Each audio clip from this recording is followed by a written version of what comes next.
Buenos días, chicas. El día de hoy vamos a trabajar el área no es área, el curso de cívica y vamos a tratar el tema referente a las garantías constitucionales en nuestro país. Quien les habla es su licenciada Yoconda, su Miss Yoconda, y que está dirigido para niños y niñas de tercer grado de secundaria. Nos dicen que en nuestro país la defensa y respeto de las garantías constitucionales a lo largo de nuestra vida democrática ha sido materia de discusiones de niveles doctrinarios, políticos, sociológicos y de diversas índoles.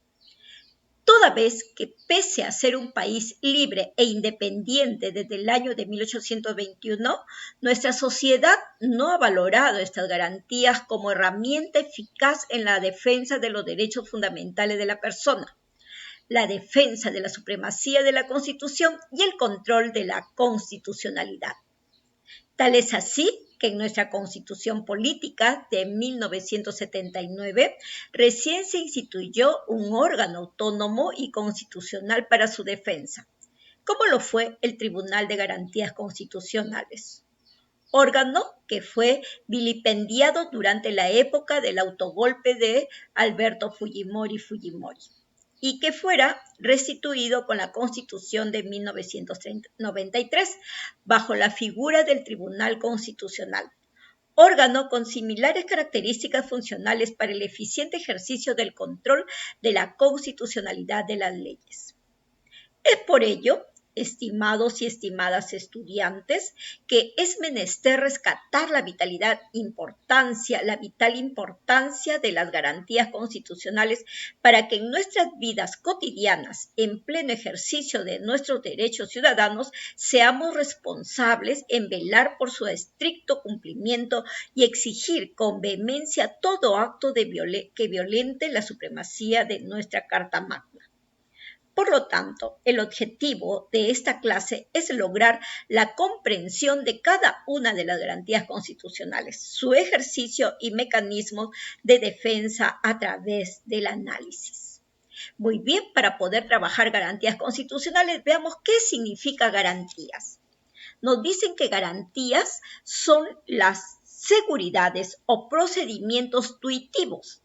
Ustedes dirán, Miss Yoquito, ¿y qué son tuitivos? Yo te lo digo. Tuitivo viene a ser cuando te protege y defiende los derechos, ¿no? Entonces, fíjate que son las garantías, son las seguridades o procedimientos que van a proteger y defender todos los derechos que tienen que ver con la libertad, por ejemplo, establecidos por la Carta Política para dar efectividad a los derechos constitucionales, ¿no? Entonces, ahí estamos hablando de garantías. ¿Qué es la Constitución? Uy, tú esto lo ves desde primaria, ¿no? Entonces, viene del latín cum, que significa en conjunto, y statuare, que significa establecer. A veces llamada también Carta Magna o Carta Fundamental.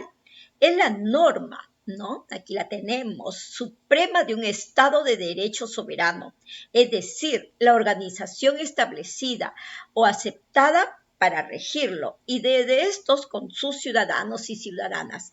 Fíjense, aquí está, en este texto que tú ves aquí, están todas las leyes, todas las normas, todos los principios que nos van a regir durante toda nuestra existencia. Aquí tenemos la Constitución y tenemos garantías. Si nosotros unimos garantías constitucionales, entonces veamos qué es lo que es para nosotros según nuestra Constitución. Las garantías constitucionales nos dicen, son un conjunto de derechos mínimos que tenemos solo por el hecho de existir y tenemos que ejercerlos. O sea, estas leyes constitucionales las tenemos que ejercer sí o sí. Es así que estas garantías constitucionales están consagradas en el artículo 200 de nuestra Constitución vigente. Las garantías constitucionales están diseñadas para cautelar derechos fundamentales Miren, escuchen qué es lo que va a protegernos estas garantías constitucionales. Derechos elementales como el derecho a la libertad, derecho a la información, derecho a la propiedad, derecho a tener un ambiente sano, derecho a que se cumplan las leyes, derecho a que no se vulnere la Constitución, etcétera. Eso es lo que en todo este resumen que les he dicho es lo que tiene que ver con nuestras garantías constitucionales. Vuelvo a repetir, ¿qué es lo que nos cautela? ¿Qué es lo que nos protege estas garantías constitucionales? Derechos como el derecho a la libertad, el acceso a la información, que es otro derecho, derecho a la propiedad, derecho a tener un ambiente sano, derecho a que se cumplan las leyes, derecho a que no se vulnere la Constitución y otras muchos más que vamos a ver de aquí en adelante. Entonces, esas vienen a ser nuestras garantías constitucionales. Estas garantías constitucionales tienen características. ¿Y qué características tienen estas garantías constitucionales? A ver, veamos, chicos, chicas. Aquí tenemos 3 imágenes. Y aquí están las características de cada una de estas, ¿no?, de las garantías constitucionales. Nos dicen que son inderogables, nos dicen que son irrenunciables y nos dicen que son la unión inseparable de derechos. A ver, veamos. Cuando nos dicen que son inderogables. Derogables es cuando se derogan, ¿no? Y si nos dicen inderogables es que no se derogan. ¿Y saben ustedes que derogar es sacar, cambiar, transformar, ¿no? Entonces veamos. Nos dicen que una de las características de las garantías constitucionales es que son inderogables. Fíjense, escuchen para que entiendan. Nos dice, son inderogables. Ni el Congreso ni autoridad alguna puede eliminarlas de la Constitución. Solo es permitido reformarlas, ya sea para agregar un derecho o explicarlo para que sea mejor comprendido. O sea, no se puede sacar, ¿no?, el derecho a la libertad de tránsito, a la libertad de expresión, a la libertad de comunicaciones. Eso no se puede cambiar, no se pueden derogar. No se pueden derogar esos derechos. El derecho a la información tampoco se puede derogar. El derecho a la propiedad, o sea, sacarla de la Constitución, no se puede. El derecho a tener un ambiente sano, no se puede. El derecho a tener tu nombre propio, tampoco se puede. Entonces, las garantías constitucionales son inderogables. Seguimos. Son irrenunciables. O sea, si yo veo renunciable, es que puedo renunciar, ¿no? Y si yo digo irrenunciable, es que es imposible que se puedan renunciar a estos derechos. O es decir, nadie puede renunciar a tus derechos, a los derechos que ya hemos visto: derecho a la libertad, derecho a la información, derecho a la propiedad, derecho a tener un ambiente sano, derecho a que se cumplan las leyes. Ninguno de estos derechos tú puedes decir yo renuncio a ellos. Por eso se dice que son irrenunciables. Y tampoco nadie puede negarle el ejercicio de estos derechos. O sea, nadie te puede negar a que tú tengas el derecho a la libertad, el derecho a la información. Ninguna autoridad, nadie te puede quitar estos derechos. Por eso se habla de que son irrenunciables. Tenemos la siguiente característica. Nos dicen que las garantías constitucionales son la unión inseparable de derechos. Fíjense, son la unión inseparable de derechos. Entonces, ¿qué quiere decir esto? Que nos asegura el cumplimiento de nuestros derechos fundamentales. O sea que una de las características, ¿no?, de estas garantías constitucionales es que nos aseguran el cumplimiento de nuestros derechos fundamentales. Ni hablar. son inderogables, son irrenunciables y es la unión inseparable de derechos. Entonces, estas son las tres características importantes de nuestras garantías constitucionales. Vamos a ver cuáles son esos tipos de garantías constitucionales. Nos dice que aquí en nuestra Constitución reconocen 6 garantías constitucionales. El proceso de habeas corpus, el proceso de amparo, el proceso de habeas data, el proceso de inconstitucionalidad, el proceso de acción popular, el proceso de cumplimiento. Entonces, chicos, chicas, aquí tenemos las 6 garantías constitucionales que vamos a ir a verlas una por una. Proceso de habeas corpus, proceso de amparo, proceso de habeas data, proceso de inconstitucionalidad, proceso de acción popular, proceso de cumplimiento. Empecemos. Veamos el de habeas corpus. No, habeas corpus nos dicen que es una institución jurídica. Escuchen bien, chicos, chicas. Es una institución jurídica que garantiza la libertad personal del individuo, o sea, tu libertad personal, tú, ¿ya? Con el fin de evitar los arrestos y detenciones arbitrarias, ¿no?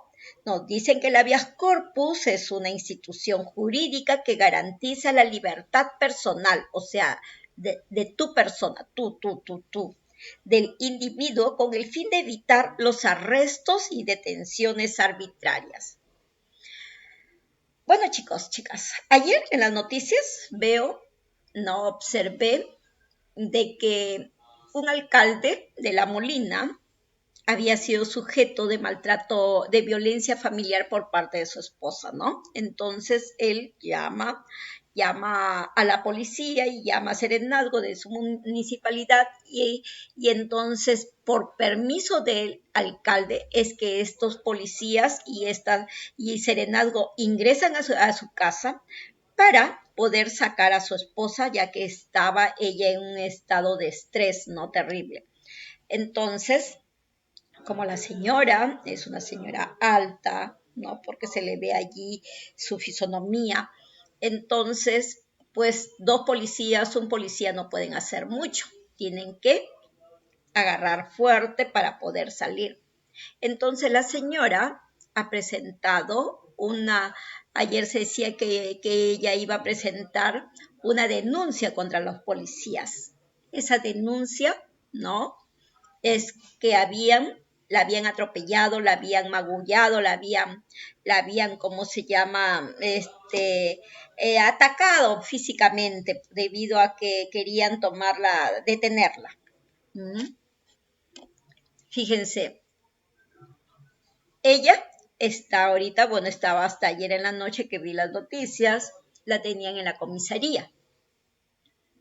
Aquí no podemos hablar de un habeas corpus porque ella todavía no va a prisión, ¿no? No va a prisión, entonces está presentando una denuncia contra estos policías. ¿Por qué? Porque la han magullado sus brazos, ¿no? Seguramente en el momento de agarrarla porque estaba muy agresiva la señora. Pero allí, si es que ella, que no creo que pase, ¿no? No pase más de ahí de la comisaría, ¿no? Entonces, pero eso nos da la idea, ¿no? ¿Qué hubiera sido si no hubiera habido permiso de parte del esposo, la policía se hubiera metido? Aunque estamos en estado de emergencia y eso se puede hacer si es que hay una violencia familiar.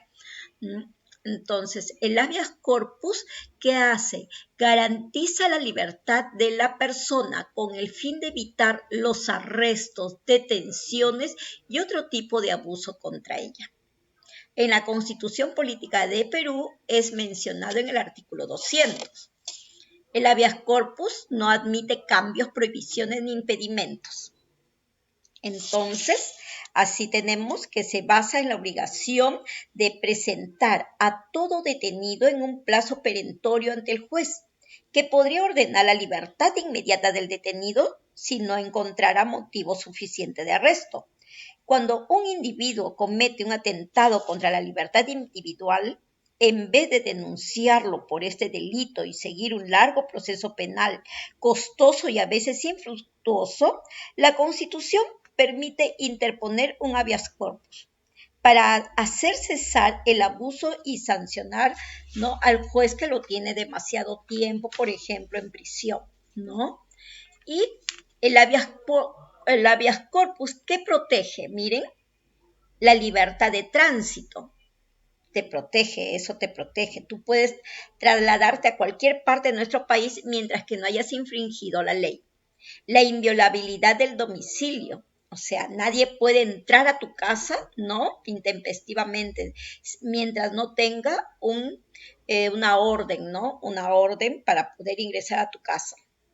Protege también contra el hecho dañoso, o sea, algo que te pueda ocasionar a ti daño, contra la amenaza, la integridad personal y el derecho a no ser sometido a tortura o tratos inhumanos o humillantes.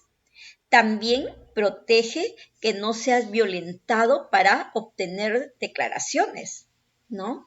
También te protege, ¿no?, el derecho a no ser detenido por deudas, pero sí por deudas alimenticias sí puede ser detenido. Ya por deudas, porque debes al banco, porque debes al hermano, al primo, ¿no? Por eso no puedes ser detenido. El derecho a no ser objeto de una desaparición forzada, o sea, que te desaparezcan, ¿no? Te toman detenido y luego te desaparecen. A eso también el habeas corpus te protege. Muy bien. Seguimos. El habeas data. Nos habla de que el habeas data es un proceso judicial de carácter constitucional que tiene como finalidad proteger el derecho de las personas de acceder a determinada información por parte de cualquier entidad pública y el derecho a que los bancos no den información de la cantidad de dinero que tú tienes ahí ahorrado, ¿no? Que estos bancos pueden ser públicos o privados. Ellos no están en la facultad de suministrar información.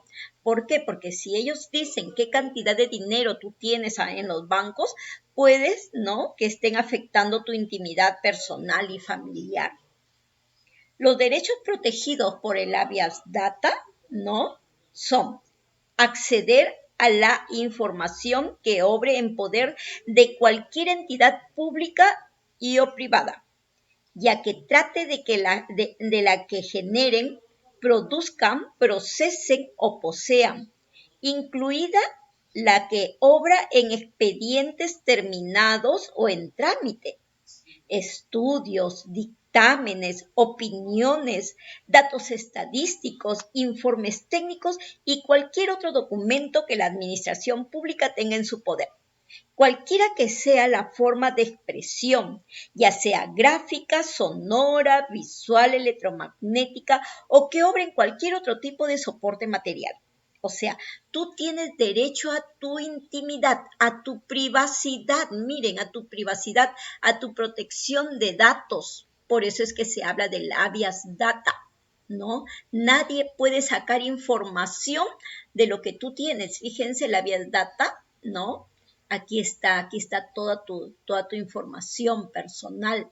Nadie lo puede decir, ni tampoco cuando tú estás, por ejemplo, aquí hay un señor que está con su lupa observando, ¿no?, lo que está trabajando este señor. Fíjense, tampoco no se puede sacar nada, nada. Lo mismo dice, ¿no? Por ejemplo, ya sea en forma gráfica, sonora, visual, electromagnética, o que obre cualquier otro tipo de soporte material. El habeas data protege todo lo que es, ¿no?, tu información personal, tanto en los bancos como en las entidades públicas y privadas. Esa es información secreta. Entonces tú tienes, si ves que alguien ha violentado ese derecho, tú puedes pedir un habeas data, ¿no?, para que sea la persona responsable de infringir esta ley, ¿no?, sea también duramente castigado. También nos habla del habeas data como, como elemento importante, ¿no? Los derechos protegidos que tú tienes. También nos dice que es conocer, actualizar, incluir, suprimir o rectificar la información o datos referidos a su persona que se encuentren almacenados o registrados en forma manual, mecánica o informática, en archivos, en bancos o registros de entidades públicas o de entidades privadas que brinden servicio o acceso a terceros. Asimismo, hacer suprimir o impedir que se suministren datos o informaciones de carácter sensible o privado que afecten derechos constitucionales. Fíjense, por eso es importante conocer qué es el habeas data. Nadie puede violentar tu privacidad, sacar esos datos, no. Hay protección de tus datos, ¿no? Muy bien. Seguimos. Acción de amparo. ¿Qué nos dicen que es la acción de amparo? Es la demanda jurídica que tutela los derechos constitucionales del ciudadano y se envía al Tribunal Constitucional, cumpliendo una doble función de protección al ciudadano en sus garantías fundamentales y a la propia Constitución al garantizar la inviolabilidad de sus preceptos, o sea, de sus normas o principios establecidos por los cuales deben guiarse las personas. Muy bien. Entonces aquí tenemos nuestra acción de amparo, dice tutela. Cuando hablamos de tutela es que nos protege. La acción de amparo protege los derechos constitucionales del ciudadano y que reconoce y falla un tribunal constitucional o Corte Suprema, cumpliendo una doble función de protección al ciudadano en sus garantías fundamentales y a la propia Constitución al garantizar la inviolabilidad de sus preceptos, que ya hemos dicho que son preceptos, vienen a ser las normas o principios establecidos por los cuales debe guiarse una persona. Como se menciona, protege los derechos fundamentales, menos lo de la libertad personal. Miren, la acción de amparo te protege todos tus derechos fundamentales, pero menos, escucha bien, pero menos los de libertad personal. ¿Por qué lo de libertad personal? Porque esto lo señala el habeas corpus. Acuérdate cuando nosotros dijimos que el habeas corpus, ¿no?, garantiza la libertad personal del individuo con el fin de evitar los arrestos y detenciones arbitrarias. Bien, te lo vuelvo a repetir. El habeas corpus es una institución jurídica que garantiza la libertad personal del individuo con el fin de evitar los arrestos y detenciones arbitrarias. Entonces, la acción de amparo, ¿no?, te protege, tutela tus derechos constitucionales y reconociendo, ¿no?, cumpliendo una doble función de protección al ciudadano de sus garantías fundamentales y a la propia Constitución al garantizar la inviolabilidad de sus, ¿no?, de sus normas o principios establecidos por los cuales debe guiarse, ¿no?, las personas. Nos dice, ¿cuál es la finalidad de la acción de amparo? Su función o finalidad de la acción de amparo es la protección de los derechos constitucionales. Y aquí lo estamos viendo, ¿no? Fíjate, ¿qué más protege la acción de amparo? Nos protege de la igualdad, o sea, que nosotros todos somos iguales y de no ser discriminado por razón de origen, de sexo, de raza, de orientación sexual, de religión, de opinión, de condición económica, de condición social, por tu idioma o de cualquier otra índole.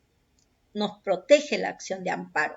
También nos protege de nuestra remuneración y pensión.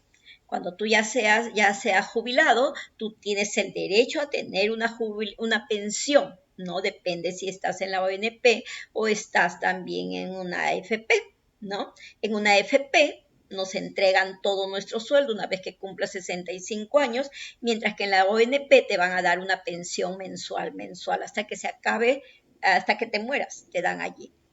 Otra acción de amparo es que protege de la inviolabilidad y secreto de tus documentos privados y de las comunicaciones, ¿no? También tienes derecho a que no se violen, ¿no?, tus documentos privados y tus comunicaciones. Muy bien, entonces allí tenemos una acción de amparo. Acción popular. No es el partido político, chicos, chicas, ¿ah? No es el partido político. Acción popular. Ya estamos diciendo que no es un partido político. Dice, acción popular tiene como finalidad impedir las transgresiones, desviaciones y excesos del poder con arreglo al principio de limitaciones de poderes. Procede contra los reglamentos, normas administrativas y resoluciones y decretos de carácter general, cualquier que sea la autoridad de la que emanen, por infracción de la Constitución y de la ley. ¿Cuál es la finalidad de esta acción popular? ¿No? Es la defensa de la coherencia y jerarquía normativa del ordenamiento jurídico. Es el que tiene que velar por los derechos laborales, no por los derechos de nuestra familia, por los derechos, por ejemplo, que todas las personas tengan derecho al agua, a la vida. Esa es acción popular. Proceso de cumplimiento, ¿no? A ver qué nos dirá el proceso de cumplimiento o acción de cumplimiento. Nos dice, es un proceso judicial de carácter constitucional que tiene como finalidad proteger el derecho de las personas a que las autoridades competentes cumplan con lo dispuesto por las leyes o lo dispuesto por algún acto administrativo cuando ellas se muestren renuentes a ellos. O sea, ¿qué es lo que tienen que hacer? Es que el juez, cualquier autoridad, tienen que cumplir, ¿ya? Tienen que cumplir con el acto administrativo que se dio a cabo. Reponer a su trabajo, por ejemplo, un despedido, ¿no? Puede ser, por ejemplo, reponerlo. Ya el Poder Judicial dio la sentencia que lo reponga, pues lo tienen que reponer, ¿no? Su jefe y la empresa, no, la institución inmediatamente tiene que reponer. Y aquí pues es un chiste lo que les he puesto, ¿no? Acción de cumplimiento. Dame todo el dinero, dice el delincuente, rápido, rápido. Y el señor le dice, ¿para llevar? ¿No? Es una acción de cumplimiento, o sea, tiene que, de todas maneras, este señor tiene que darle el dinero porque de lo contrario, pues puede ir en contra de él, ¿no? Entonces, lo que ahora estamos viviendo. Y así nos dicen, es un proceso judicial de carácter constitucional que tiene como finalidad proteger el derecho de las personas a que las autoridades competentes cumplan lo dispuesto por las leyes o lo dispuesto por algún acto administrativo cuando ellas se muestren renuentes. Y el proceso de inconstitucionalidad. Cuando hablamos de proceso de inconstitucionalidad, es un proceso constitucional que tiene como finalidad que las leyes, decretos legislativos y otras normas con rango de ley, decretos de urgencia, tratados internacionales, resoluciones legislativas, etcétera, no contravengan a la Constitución. Si el Tribunal Constitucional quien resuelve en instancia única y declara en su sentencia si la norma que ha sido impugnada efectivamente contradice o no a la Constitución. El Tribunal Constitucional declara inconstitucional una norma. Esta pierde efecto desde el día siguiente a la publicación de la sentencia, lo que equivale a decir que a partir de ese momento deja de existir en el ordenamiento jurídico. Fíjense, aquí tenemos, ¿no? Es el toreo, ¿no? En la plaza de toros van a torear estos toreros y aquí estos animales sufren la pelea de gallos, por ejemplo. Los defensores de los animales presentaron ante el Tribunal Constitucional una demanda de inconstitucionalidad ya para abolir estas peleas, ¿no? Y entonces el Tribunal Constitucional lo está observando.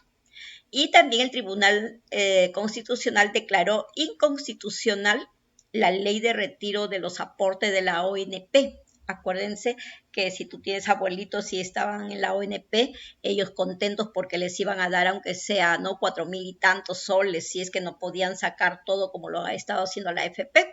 Entonces, esto se presentó, el Poder Ejecutivo lo presentó ante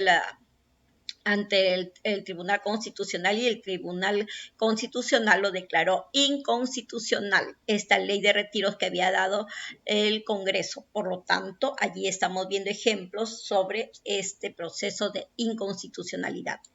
Muy bien, chicos, chicas, espero que les haya gustado mi clase. Entonces nos estamos viendo este miércoles, ¿no? Y allí explicaremos personalmente la clase. Muchas gracias, hasta pronto.